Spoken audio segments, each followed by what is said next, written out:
بسم اللہ الرحمن الرحیم۔ بیان کیا جاتا ہے کہ ایک بادشاہ کشتی میں بیٹھ کر دریا کی سیر کر رہا تھا۔ کچھ درباری اور چند غلام بھی ساتھ تھے۔ ان میں ایک غلام ایسا تھا جو پہلے کبھی کشتی میں نہ بیٹھا تھا، اس لیے بہت خوفزدہ تھا اور ڈوب جانے کے خوف سے رو رہا تھا۔ بادشاہ کو اس کا اس طرح سے رونا اور خوفزدہ ہونا بہت ناگوار گزر رہا تھا، لیکن غلام پر منع کرنے اور ڈانٹنے ڈپٹنے کا بالکل اثر نہ ہوتا تھا۔ کشتی میں ایک جہاں دیدہ اور دانا شخص بھی سوار تھا۔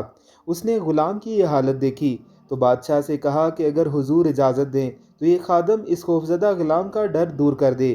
بادشاہ نے فوراً اجازت دے دی اور دانش مند شخص نے غلاموں کو حکم دیا کہ اس شخص کو اٹھا کر دریا میں پھینک دو۔ غلاموں نے حکم کی تعمیل کی اور رونے والے غلام کو اٹھا کر دریا کے اندر پھینک دیا۔ جب وہ 3-4 بار غوطہ کھا چکا، دانا شخص نے غلاموں سے کہا کہ اب اسے دریا سے نکال کر کشتی میں سوار کر لو۔ چنانچہ غلاموں نے اس کے سر کے بال پکڑ کر کشتی میں گھسیٹ لیا۔ وہ غلام جو ذرا دیر پہلے ڈوب جانے کے خوف سے بڑی بری طرح رو رہا تھا، بالکل خاموش اور پرسکون ہو کر ایک طرف بیٹھ گیا۔ بادشاہ نے حیران ہو کر سوال کیا، آخر اس بات میں کیا بھلائی تھی؟ تم نے ایک ڈرے ہوئے شخص کو دریا میں پھینک دیا تھا۔